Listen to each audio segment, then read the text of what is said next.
इय्याका नअबुदु व इय्याका नस्तईन। आज कराची के जो हम 9 MNAs हैं यहाँ बायोमेट्रिक के लिए आए हैं और जो इलीगल एक्सेप्टेंस ऑफ रेजिग्नेशन हुआ है उसके खिलाफ। और लाहौर हाई कोर्ट ने तो फेवरेबल डिसीजन दिया है और ऑर्डर भी आ गया उनका।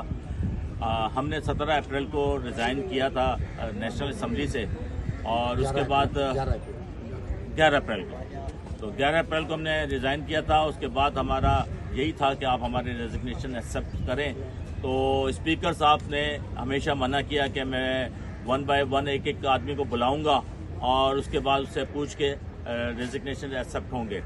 और जब हमने कहा कि हम असम्बली में आना चाहते हैं तो फ़ौरन ही वो रेजिग्नेशन एक्सेप्ट हो गए और 9 महीने और 10 दिन या 11 दिन मुहर्रिक रहे ये हमारे इस्तीफे और हम अपने कॉन्स्टिट्यूंसी से कटे रहे। हमने इमाम साहब ने फैसला किया कि ये असेंबली में जाके दोबारा शामिल होंगे तो इन वन गो इन्होंने सारे वो एक्सेप्ट कर लिए। तो इससे उनके मेलाफाइड उनकी बदनीयती अल्टीरियर मोटिव सामने नजर आते हैं, क्योंकि एक डमी एक पपेट उन्होंने अपोजिशन लीडर बना के एक लोटे को और तमाम फैसले क्रूशल फैसले जिनका जो है पूरे पाकिस्तान में असर अंदाज होगा वो उस शख्स को भी उन्होंने बिठा रखा है। तो उसको हम अंडू करने के लिए जब वापस जाने का फैसला हुआ तो उन्होंने इन वन गो किया और उसके बाद एक इलीगल नोटिफिकेशन को further election commission of Pakistan जो कि बहुत ज़्यादा बाइज्ड है, बहुत ज़्यादा अगेंस्ट है पाकिस्तान तहरीक इंसाफ के उसमें, तो उसने उसको फिर फर्दर एक और नोटिफिकेशन किया।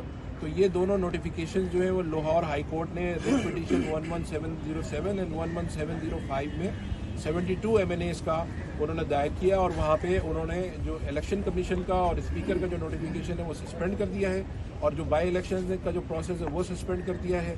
वहाँ डिप्टी अटॉर्नी जनरल ने ये फरमाया कि यहाँ इस पिटीशन में कुछ MNAs सिंध और KPK से हैं तो उनको फिर कोर्ट ने कहा कि वो वहाँ से विड्रॉ करके अपने अपने ये हाई कोर्ट्स में चले जाएं और ये similar relief on the plea of consistency ये वहाँ से ऑब्टेन कर। और हमारे खाली MNAs का इशू नहीं है, वो चेयरमैन, वाइस चेयरमैन और काउंसलर जो बल्दियाती इलेक्शन में जिनके साथ ज्यादतियाँ हुई हैं, फॉर्म 11 इशू हो गया, फॉर्म 12 इशू हो गया और उसके बाद भी उनकी नोटिफिकेशन नहीं आ रहे। और मुख्तलिफ केसेस हैं जहाँ काउंटिंग के भी इश्यूज हैं, वो केसेस भी हम लड़ रहे हैं और उसको हमारे MNA फ़हीम खान लीड कर रहे हैं। तो मेरा ख्याल है शाह भाई आप ज़रा डिटेल बताइए। बिस्मिल्लाहिर्रहमानिर्रहीम। आज हमने जो है वो CP दायर की है 9 MNA जो कराची से हैं पाकिस्तान तहरीक इंसाफ के, और इसमें इरेगुलरिटी ये है कि जो स्पीकर साहब ने इलेक्शन इनकी रेजिग्नेशन है वो रेट्रोस्पेक्टिवली एक्सेप्ट किए हैं, जबकि ये हो नहीं सकता।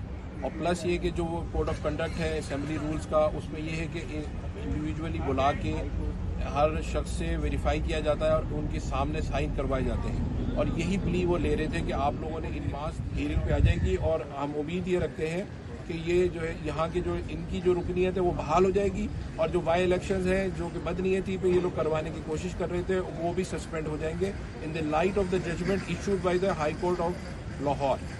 आफ्ताब भाई ने और शाह भाई ने वो 9 इस्तीफ़ों के बारे में जिक्र कर लिया। मैं इसके बाद आपको बताऊं कि जो बाई इलेक्शन में बल्कि जो ROs के इलेक्शन थे उसके हवाले से पाकिस्तान तहरीक इंसाफ ने पटिशन्स किए हैं ECP में, जो कि जिनकी हेयरिंग्स हो रही है लोकल गवर्नमेंट्स की जो लोकल बॉडीज़ के इलेक्शन है उनकी। तो उसमें भी मैं आपको ब्रीफ करूं कि वहाँ होता क्या है।